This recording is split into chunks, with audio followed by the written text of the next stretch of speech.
It's that time of the year again, ladies and gentlemen. The newest editions of Pro Cycling Manager and Tour de France games are announced, with Pro Cycling Manager 26 and Tour de France 26 both releasing on June the 4th. So obviously in this first announcement, it is announced with a 1 minute long trailer which contains images and videos from the Tour de France game, and they're especially focusing on two new additions specifically for that game.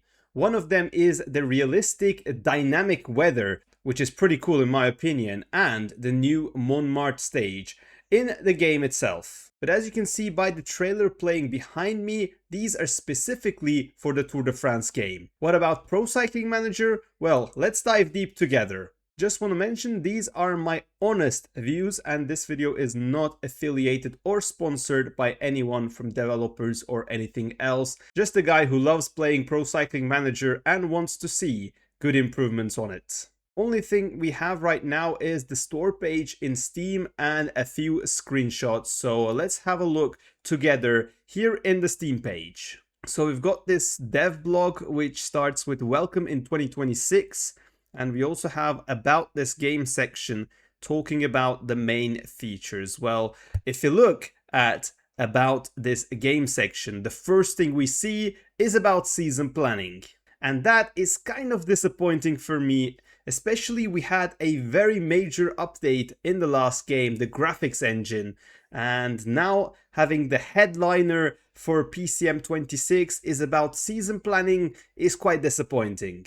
Every race on the calendar now carries one of 4 priority levels, which is something new, allowing you to identify the defining moments of the season and commit your strongest assets accordingly. So about this, we have one screenshot showing the planner. Once again in January the 1st, here we are with Decathlon CMA CGM team, and 2 to 4 riders are able to pick by main leaders, 3 to 5 secondary leaders, and the rest as teammates. We've got the icons on next to each rider and their potentials as well. We actually had a similar thing in the previous PCM where the game itself gives you few candidates for leaders and you're able to basically give them objectives throughout the season. But okay, we've assigned our main leaders, secondary leaders, teammates, and then what? And the next page in the planner tab is the groups tab, which we have a mountain icon, the classics icon, and a sprinters icon. In real life, the groups are actually a very common method of training in pro teams. You would have the classics group doing their own block of training. When they go to training camp all together, they would have different set of trainings that they do. But in PCM, I don't know what these will reflect. Because what I want from a season planner is that for me to give the information that I want to the game, and with the planner, when it comes to Tour de France, Giro d'Italia, the big goals, I want my riders to be in shape. And right now in PCM 25, I cannot trust the game's planner. Also in Lotto Career, we had riders who planned their peak in Tour de France, but at the time of Dauphiné, 1 month before, you would have them already in fitness peak. And I couldn't do anything to solve that situation. Right now, that's all we know about this planner section of the career mode. In the next coming weeks, I'm sure we'll get a dev blog explaining how the planner works all together, and I hope this is a change for good in our game. The next title in the store page is regarding a new feature we've not seen before, the most realistic day form yet. This completely changes the daily form system in PCM, as now some riders like an attribute to have more chances of being in form than others. Here in this video you can see that the top rider Tadej Pogacar has A on both classics and tours, but a rider like Jonas Vingegaard would have a less stat in classics. The more you play weekly or grand tours with a rider or classics with a rider, and these attributes are going to be changing depending on the calendar of your rider. So this basically means that Jonas Vingegaard is going to be more consistent throughout the tour compared to Mathieu van der Poel, which honestly does make a little bit of sense, but also nerfing someone just because they're not riding classics to be worse at classics, I'm not sure if that makes sense to me. But anyway, we get a new attribute in the game, no harm in that, and hopefully that works well, especially with GC leaders focusing on tours rather than going to random classics during the season. This attribute will be visible for all riders, and right now I can see this under 23 filter in a rider selection tab, and you can see the young riders having E, C, D ratings for their tours and classifications, which means that experience is now sort of a thing. So when you get these young riders, they will start with low rated attributes in terms of consistency, and they're less likely to have the +3s, +4s, or +5 days than you might have hoped for. The next new thing is called the detailed simulation. Well, it actually is not like the previous PCMs 10-15 years ago, where the simulation will tell you where the attacks are happening, where are your riders, and you could give information regarding that. No, that is not a thing, but it's more about how the simulation is made. Here it claims that this runs on the full 3D race engine. So after we simulate a hilly classic, hopefully we're not going to have 3 riders at the same time, then 9 seconds behind you got 30 riders, and then 30 seconds behind you got 30 more riders. It was just a pain in the simulation.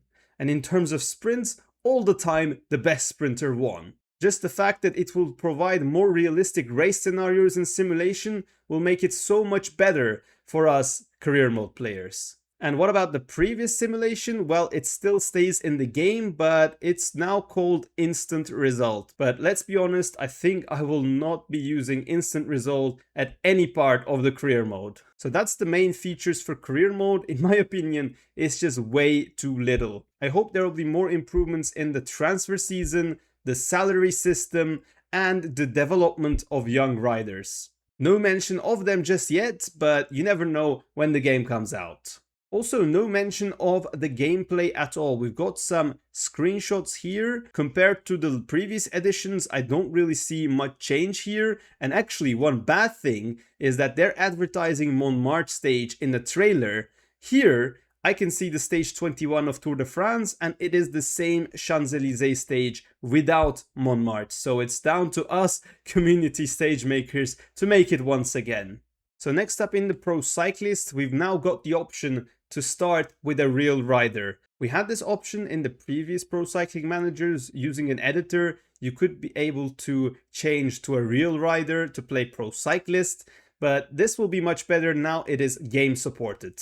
The same screen is used for rider selection. Each rider, depending on their attributes, have a level you start with. So if you start with a top rider like Paul Sexas, you'll probably start at level 20 and it'll be more difficult for you to level up. The other mention in the Pro Cyclist is that the contract system has also been refreshed, which is a massive news for us, because in the Pro Cyclist mode, the transfer system was way too outdated and unrealistic. You could have 80 Mountain at 19 years of age, and the only team that knocks on your door would be NSN Cycling Team or Lotto Intermarché. Now, top teams will be fighting to sign you, especially if you have good attributes and good results in the season. Here in this dev blog, we've got a few more points to note.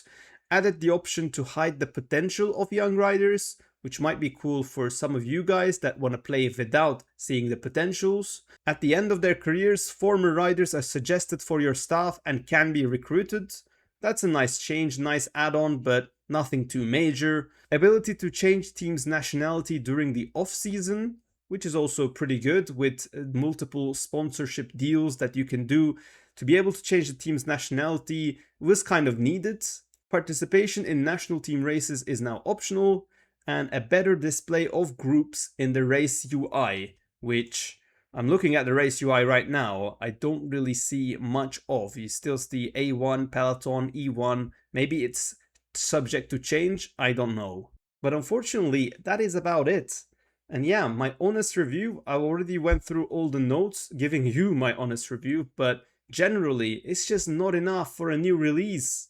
We've had these interviews with the developer, with Benji Nassen and so on, telling that there's so much potential to unlock now with the new engine, but we're just not seeing it. No new faces, no rider models, and it all looks too similar to PCM 25. And in terms of the changes within the game modes, there's just not one big feature happening right now.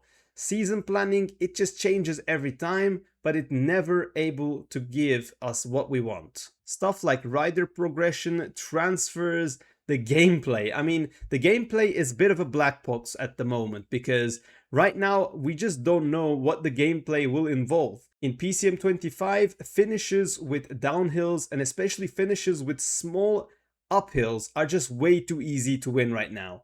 And after playing one stage and getting 1, 2, 3, 4, 5 and 6 with your team, all of these new features just go out the window. A bit of smarter AI could make this game much more fun. If you want to learn more about the Tour de France 2026 game, that's also coming on consoles and PC, I recommend you to watch my friend Taylorson's video on all the new features in the game. I want to hear your thoughts about Pro Cycling Manager 26 and what we have right now. We've got just over 2 months and I hope to be back with some more positive news about the new games, which I will be also sharing it in my newly created Instagram account, EmreTheLad99. If you are on Instagram, give me a follow.